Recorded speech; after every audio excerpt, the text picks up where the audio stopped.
नमस्कार दोस्तों, आप सभी का SB स्टडी 98 पर स्वागत है। आज मैं आप लोगों के लिए टेट, सुपर टेट और सी टेट से संबंधित वीडियो लेकर के आई हूं। तो आज की वीडियो है EVS की। तो EVS का ये चौथी वीडियो है मेरी। तो वीडियो के अंत तक आप लोग ज़रूर बने रहिएगा। चलिए शुरू करते हैं हमारे सेशन का पहला प्रश्न। पहला प्रश्न है, भारत में थारू जनजाति कहाँ निवास करती है? तो ऑप्शन ए है उत्तराखंड में, ऑप्शन बी है उत्तर प्रदेश के तराई क्षेत्र में, ऑप्शन सी है थारू मरुस्थल में और ऑप्शन डी है झारखंड में। तो इसका ऑप्शन बी सही हो जाएगा। उत्तर प्रदेश के तराई क्षेत्र में भारत की थारू जनजाति जो है निवास करती है। तो देखिए, भारत में थारू जनजाति उत्तर प्रदेश के तराई क्षेत्र में निवास करती है।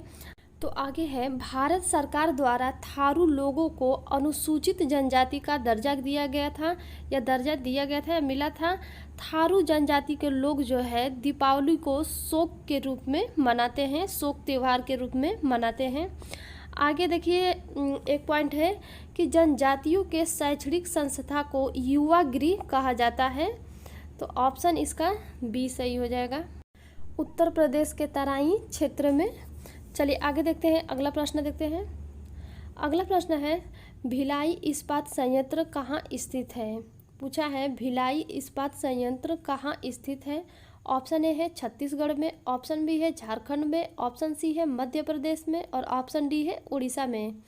तो इसका सही जवाब हो जाएगा ऑप्शन नंबर बी सही हो जाएगा, झारखंड में। भिलाई इस्पात संयंत्र जो है झारखंड में स्थित है।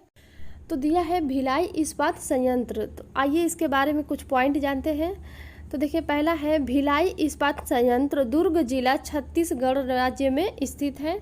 आगे है, इसकी स्थापना 1955 में पूर्व सोवियत संघ की सहायता से हुई थी।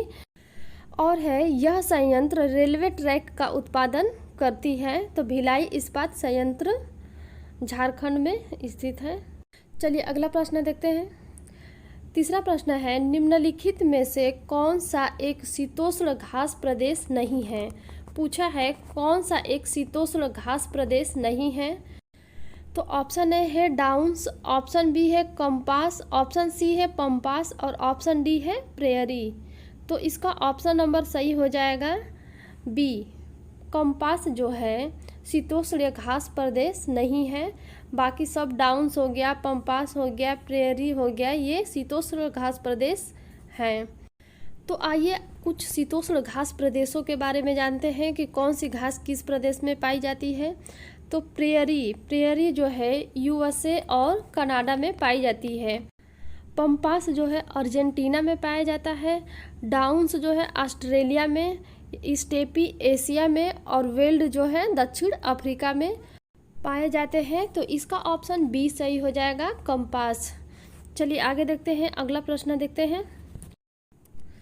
तो अगला प्रश्न, चौथा प्रश्न है, नगर निगम द्वारा कौन सा कर लगाया जा सकता है? पूछा है, नगर निगम द्वारा कौन सा कर लगाया जा सकता है? तो ऑप्शन ए है चुंगी कर, ऑप्शन बी है गृह कर, ऑप्शन सी है मनोरंजन कर और ऑप्शन डी है ये सभी। तो इसका ऑप्शन डी सही हो जाएगा, ये सभी। नगर निगम द्वारा ये सभी कर लगाया जा सकता है, चुंगी कर, गृह कर और मनोरंजन कर। तो ऑप्शन ए सभी सही है। तो आइए नगर निगम के बारे में कुछ जानते हैं। तो शहरी स्थानीय निकाय, जिसे नगर निगम कहा जाता है, को स्थानीय करों से प्राप्त राजस्व के अंतर्गत संपत्ति कर, मनोरंजन कर, गृह कर, तीर्थ कर, बाजार कर तथा चुंगी कर, अन्य कई कर आते हैं इसके अंतर्गत। तो ये कुछ पॉइंट्स थे, आप पढ़ लीजिएगा आप लोग इसको। चलिए आगे देखते हैं, अगला प्रश्न देखते हैं। अगला प्रश्न है, पांचवा प्रश्न है, वर्ष 1853 में भारत की पहली यात्री ट्रेन चली थी। तो 1853 में भारत की पहली यात्री ट्रेन कब चली थी? ऑप्शन ए है कलकत्ता से अलीपुर के बीच, ऑप्शन बी है बम्बई से ठाणे के बीच, ऑप्शन सी है बम्बई से पुणे के बीच और ऑप्शन डी है कलकत्ता से दमदम के बीच। तो इसका ऑप्शन बी सही हो जाएगा, बम्बई से ठाणे के बीच चली थी। तो चलिए कुछ पॉइंट्स हैं। 16 अप्रैल 1853 में भारत की पहली यात्री ट्रेन मुंबई से ठाणे के बीच ग्रेट इंडियन पेनिनसुला रेलवे मार्ग पर चली थी। तो यह मुंबई से ठाणे के बीच जो है 33.8 किलोमीटर की दूरी मिनट में तय की थी। 1853 ईस्वी में ब्रिटिश भारत की यह पहली ट्रेन थी। उस समय गवर्नर जो है लॉर्ड डलहौजी था। तो चलिए इसका बी ऑप्शन सही है। चलिए अगला प्रश्न है, एशिया का सबसे बड़ा पशु मेला कहाँ आयोजित होता है? एशिया का सबसे बड़ा पशु मेला कहाँ आयोजित होता है? ऑप्शन ए है पुष्कर में, ऑप्शन बी है सोनपुर में, ऑप्शन सी है हरिद्वार में और ऑप्शन डी है नासिक में। तो इसका ऑप्शन बी सही हो जाएगा, सोनपुर में। ऑप्शन नंबर इसका बी सही है। एशिया का सबसे बड़ा पशु मेला जो है बिहार राज्य के वैशाली जिले सोनपुर में आयोजित किया जाता है। यह मेला कार्तिक पूर्णिमा के दिन लगता है। तो कब लगता है? तो यह मेला कार्तिक पूर्णिमा को लगता है। चलिए आगे देखते हैं, अगला प्रश्न देखते हैं। चलिए अगला प्रश्न देखते हैं। अगला 7वां प्रश्न है, राष्ट्रीय एकता परिषद की स्थापना हुई थी। पूछा है राष्ट्रीय एकता परिषद की स्थापना कब हुई थी? तो ऑप्शन नंबर इसका बी सही हो जाएगा, 1961 में। कब हुई थी? तो 1961 में राष्ट्रीय एकता परिषद की स्थापना हुई थी, 1961 में। चलिए कुछ पॉइंट बताते हैं इसके बारे में। तो यह एक सरकारी सलाहकार निकाय है जिसका अध्यक्ष भारत का प्रधानमंत्री होता है। किसका? तो राष्ट्रीय एकता परिषद का अध्यक्ष जो है भारत का प्रधानमंत्री होता है। इसका ऑप्शन बी सही है। चलिए आगे देखते हैं। आगे 8वां प्रश्न है, पूर्वा किस अधिवास में शामिल है? पूछा है पूर्वा किस अधिवास में शामिल है? ऑप्शन ए है रेखीय, ऑप्शन बी है ग्रामीण, ऑप्शन सी है अपखंडित और ऑप्शन डी है नगरीय। तो इसका ऑप्शन सही हो जाएगा बी, ग्रामीण। पूर्वा जो है ग्रामीण अधिवास में शामिल है। तो देखिए इसे अंग्रेजी में हैमलेट कहा जाता है। इसकी व्युत्पत्ति जो है एंग्लो नॉर्मन से मानी जाती है। राजस्थान में इसे धानी और महाराष्ट्र में पाड़ा कहा जाता है। तो पूर्वा जो है ग्रामीण अधिवास में शामिल है। ऑप्शन नंबर इसका बी सही है। चलिए अगला देखते हैं। अगला प्रश्न है, 9वां प्रश्न है, कौन सा ज्वालामुखी पर्वत है? पूछा है कौन सा ज्वालामुखी पर्वत है? ऑप्शन ए है यूराल, ऑप्शन बी है अरावली, ऑप्शन सी है किलिमंजारो और ऑप्शन डी है ये सभी। तो इसका ऑप्शन सी सही हो जाएगा। किलिमंजारो जो है एक ज्वालामुखी पर्वत है। ऑप्शन सी सही है। किलिमंजारो एक ज्वालामुखी पर्वत है जो अफ्रीका महाद्वीप के तंजानिया में स्थित है। यह 3 ज्वालामुखी विस्फोटों कीबो, मेवंजी और सीरा से निर्मित है, जिसकी ऊंचाई 5895 मीटर है। यह अफ्रीका की सबसे ऊंची पर्वत चोटी है। क्या है? तो अफ्रीका की सबसे ऊंची पर्वत चोटी है। तो चलिए इसका ऑप्शन सी सही था। चलिए अगला प्रश्न देखते हैं। 10वां प्रश्न है, एलिफेंटा द्वीप अवस्थित है। पूछा है एलिफेंटा द्वीप अवस्थित है। ऑप्शन ए है मुंबई तट, ऑप्शन बी है गोवा तट, ऑप्शन सी है कच्छ तट और ऑप्शन डी है गंगा तट। तो इसका ऑप्शन सही हो जाएगा, ए सही हो जाएगा, मुंबई तट। एलिफेंटा द्वीप जो है महाराष्ट्र राज्य के मुंबई तट के पूर्व में स्थित है। इसका क्षेत्रफल जो है 18 वर्ग किलोमीटर होता है। एलिफेंटा द्वीप के यूनेस्को के विश्व विरासत स्थल का दर्जा मिला है। तो एलिफेंटा द्वीप को यूनेस्को के विश्व विरासत स्थल का दर्जा मिला हुआ है। इसका क्षेत्रफल कितना है? तो 16 वर्ग किलोमीटर। चलिए अगला प्रश्न देखते हैं। अगला प्रश्न है 11वां प्रश्न है, मानसूनी वन पाए जाते हैं जहां वर्षा होती है। तो मानसूनी वन कहाँ पाए जाते हैं? तो जहाँ पे वर्षा जो है 70 से 200 सेंटीमीटर होती है वहाँ पे मानसूनी वन पाए जाते हैं। तो इसका ऑप्शन सी सही है, 70 से 200 सेंटीमीटर। मानसूनी वन को शुष्क वन या उष्णकटिबंधीय पर्णपाती वन भी कहा जाता है। मानसूनी वन विशेष रूप से दक्षिण पूर्व एशिया में विकसित होते हैं और यहाँ पर लंबे सागौन के पेड़ और बांस के घने पेड़ों की मात्रा बहुतायत मात्रा में पाई जाती है। भारत में मानसूनी वन केरल के तटीय क्षेत्रों और अंडमान निकोबार द्वीप समूह पर उत्तर पूर्व के क्षेत्र पे पाए जाते हैं। तो ये सब इम्पोर्टेंट पॉइंट था, आप लोग याद कर लीजिएगा इसे। चलिए आगे देखते हैं अगला प्रश्न। चलिए आगे 12वां प्रश्न है, किसी राज्य के राज्यपाल की नियुक्ति के लिए कम से कम आयु क्या होनी चाहिए? तो ऑप्शन ए है 50 वर्ष, ऑप्शन बी है 45 वर्ष, ऑप्शन सी है 35 वर्ष और ऑप्शन डी है 30 वर्ष। तो किसी राज्य के राज्यपाल की नियुक्ति के लिए उसकी न्यूनतम आयु कम से कम 35 वर्ष होनी चाहिए। तो ऑप्शन इसका सी सही है। तो राज्यपाल की नियुक्ति अनुच्छेद 156(1) के तहत राष्ट्रपति द्वारा 5 वर्ष की अवधि के लिए की जाती है। तो कितना है? तो अनुच्छेद 156(1) के तहत की जाती है। चलिए आगे देखते हैं अगला प्रश्न। 13वां प्रश्न है, सुमेलित कीजिए। सुमेलित करना है, देखिए सूची 1 से सूची 2 में भारतीय संघ है, राज्य है, नगर निगम है और ग्राम पंचायत है। तो इसका मिलान करना है। तो इसका देखिए ऑप्शन कौन सा सही हो जाएगा? तो ऑप्शन इसका ए सही हो जाएगा। 1 3 4 2 ए का हो जाएगा 1, भारतीय संघ का क्या हो जाएगा? प्रधानमंत्री हो जाएगा, राज्य का हो जाएगा राज्यपाल, नगर निगम का मेयर हो जाएगा और ग्राम पंचायत का सरपंच हो जाएगा। तो ऑप्शन इसका ए सही है। तो देखिए प्रधानमंत्री केंद्रीय मंत्री परिषद का प्रधान होता है और संविधान के अनुच्छेद 75 के तहत अनुसार राष्ट्रपति इसकी नियुक्ति करेगा। तो कितने? तो अनुच्छेद 175 के तहत राष्ट्रपति इसकी नियुक्ति करेगा। नीचे देखिए राज्यपाल दिया है। तो राज्य कार्यपालिका का प्रमुख होता है। राज्यपाल की नियुक्ति अनुच्छेद 156(1) के तहत राष्ट्रपति करेगा। तो अनुच्छेद 156(1) के तहत कौन करेगा? तो राष्ट्रपति करेगा। चलिए आगे देखते हैं अगला। तो अगला प्रश्न है, इकोसिस्टम शब्द का प्रयोग सर्वप्रथम किसने किया था? इकोसिस्टम शब्द का प्रयोग सर्वप्रथम किसने किया था? तो इसका ऑप्शन ए है doctor R.D. Mishra, option B है डॉक्टर बीटाकर ने, ऑप्शन सी है डॉक्टर उडम ने और ऑप्शन डी है डॉक्टर A.G. टांसले ने। तो इसका ऑप्शन डी सही हो जाएगा। Doctor A.G. टांसले ने इकोसिस्टम शब्द का सर्वप्रथम प्रयोग किया था। इकोसिस्टम शब्द का प्रयोग आर्थर टांसले ने 1935 में किया था। कब किया था? तो 1935 में। चलिए अगला प्रश्न है, 15वां प्रश्न है, निम्न में से कहाँ आर्सेनिक द्वारा जल प्रदूषण सर्वाधिक है? ऑप्शन ए है उत्तर प्रदेश में, ऑप्शन बी है पश्चिम बंगाल में, ऑप्शन सी है बिहार में और ऑप्शन डी है मध्य प्रदेश में। तो इसका ऑप्शन बी सही हो जाएगा। पश्चिम बंगाल में आर्सेनिक द्वारा जल प्रदूषण सर्वाधिक होता है। तो ऑप्शन बी सही है इसका। तो देखिए इस क्षेत्र की मृदा में आर्सेनिक की मात्रा जो है बहुतायत में पाई जाती है। निस्संयदन की क्रिया द्वारा आर्सेनिक भूमिगत जल में मिल जाती है।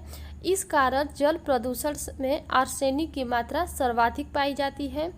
हड्डियों पर इसका व्यापक प्रभाव पड़ता है।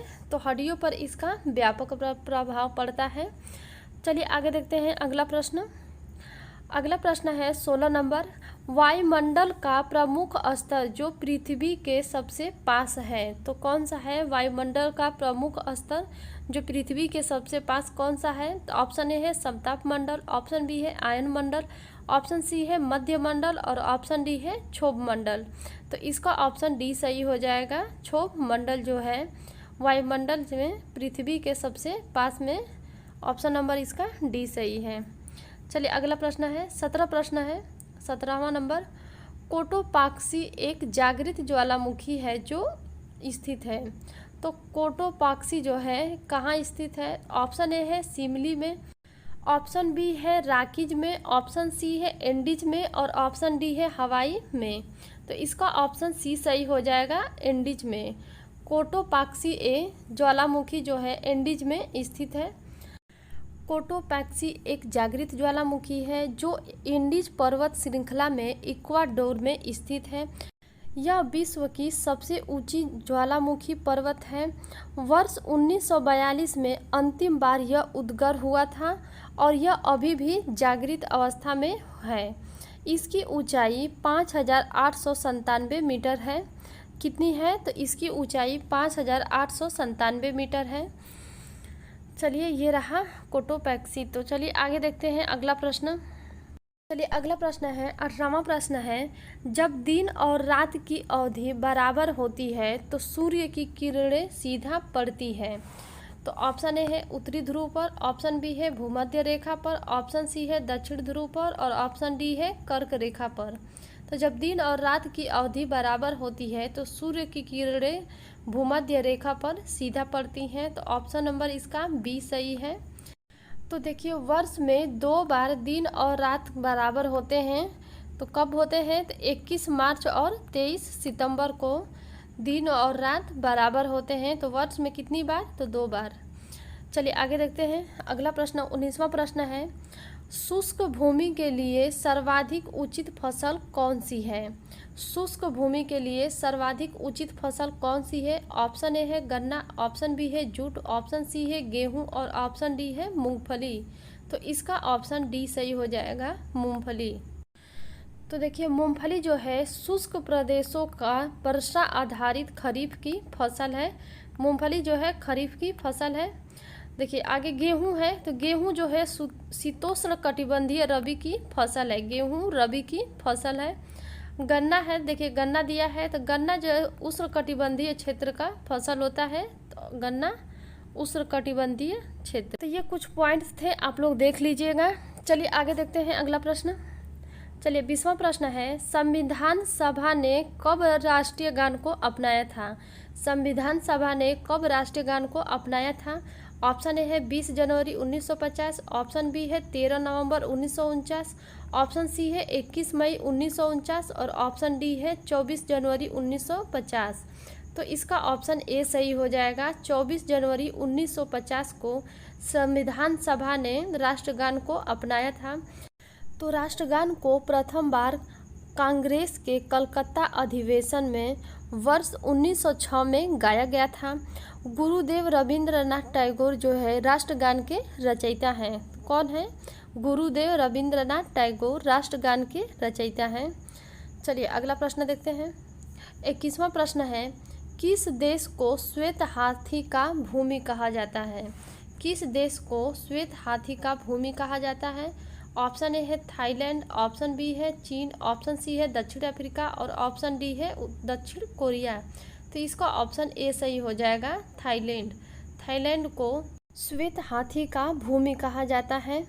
देखिए आगे है, भारत में सर्वाधिक हाथी कहाँ पाए जाती हैं? किस राज्य में? तो कर्नाटक राज्य में। और दूसरा है भारत का राष्ट्रीय विरासत पशु, तो हाथी हो जाएगा। तीसरा है भारत में सर्वाधिक बाघ, तो ये मध्य प्रदेश हो जाएगा। विश्व में श्वेत हाथी कहाँ पाई जाती हैं? तो थाईलैंड। तो ये कुछ 4 पॉइंट थे, आप लोग इसे ज़रूर देख लीजिएगा। चलिए अगला प्रश्न देखते हैं। 22वां प्रश्न है, ग्रीन पीस इंटरनेशनल का मुख्यालय अवस्थित है। तो ग्रीन पीस इंटरनेशनल का मुख्यालय कहाँ स्थित है? ऑप्शन ए है न्यूयॉर्क में, ऑप्शन बी है नागासाकी में, ऑप्शन सी है सिडनी में और ऑप्शन डी है नीदरलैंड में। तो इसका सही ऑप्शन हो जाएगा D, Netherland. Greenpeace international का मुख्यालय नीदरलैंड में स्थित है। ऑप्शन डी सही है। तो देखिए ग्रीन पीस जो है पर्यावरण चेतावनी का विश्वव्यापक आंदोलन है। इसकी स्थापना 1971 में कनाडा के वैंकूवर में हुई थी।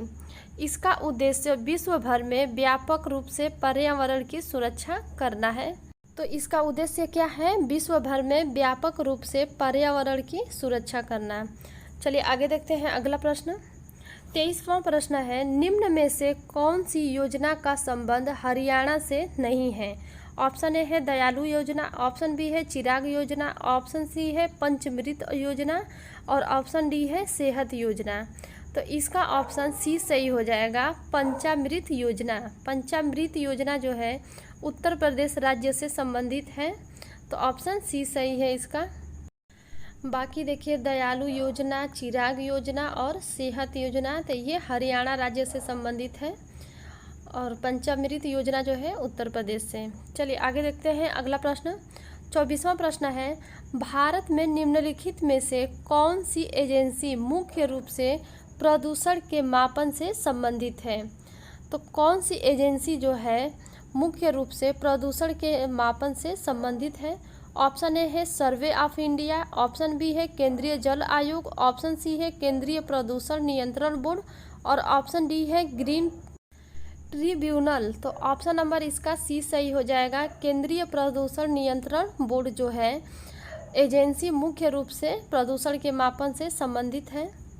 तो देखिए इसका गठन जल अधिनियम 1974 के अंतर्गत सितंबर 1974 में किया गया था। कब किया गया था? तो 1974 में किया गया था। चलिए अगला प्रश्न है, 25वां प्रश्न है, गिर शेर परियोजना कहाँ स्थित है? तो गिर शेर परियोजना जो है कहाँ अवस्थित है? ऑप्शन ए है गुजरात में, ऑप्शन बी है महाराष्ट्र में, ऑप्शन सी है उत्तर प्रदेश में और ऑप्शन डी है मध्य प्रदेश में। तो इसका ऑप्शन ए सही हो जाएगा, गुजरात में। गिर शेर परियोजना जो है गुजरात राज्य में स्थित है। इसका ऑप्शन ए सही हो जाएगा। तो गुजरात के जूनागढ़ में गिर शेर परियोजना भारत सरकार द्वारा वर्ष 1972 में स्थापित की गई थी।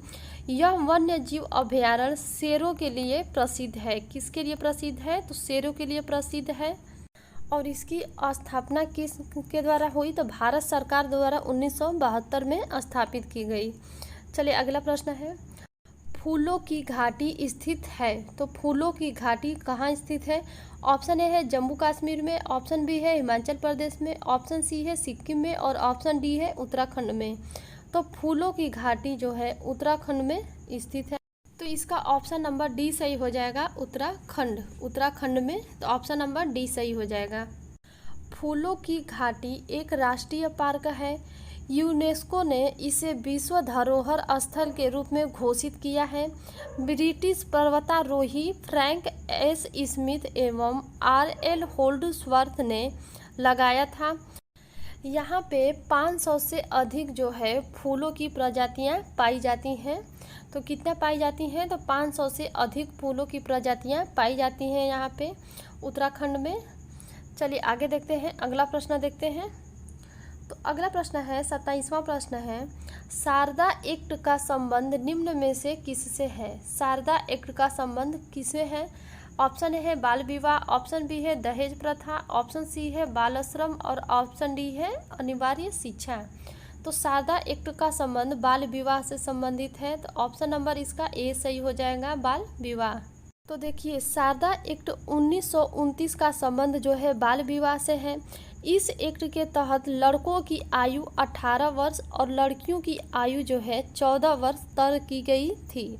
कितना की गई थी? तो लड़कों की आयु 18 वर्ष और लड़कियों की आयु 14 वर्ष तय की गई थी। चलिए आगे देखते हैं अगला प्रश्न, 28वां प्रश्न है, संरक्षण या विनाश पुस्तक के लेखक कौन है? पूछा है संरक्षण और या विनाश पुस्तक के लेखक कौन है? ऑप्शन ए सरला बहन, ऑप्शन बी है वंदना शिवा, ऑप्शन सी है रश्मिक बांड और ऑप्शन डी है कोई नहीं। तो इसका ऑप्शन ए सही हो जाएगा, सरला बहन जो है संरक्षण या विनाश पुस्तक के लेखक हैं। तो ऑप्शन नंबर इसका ए सही हो जाएगा।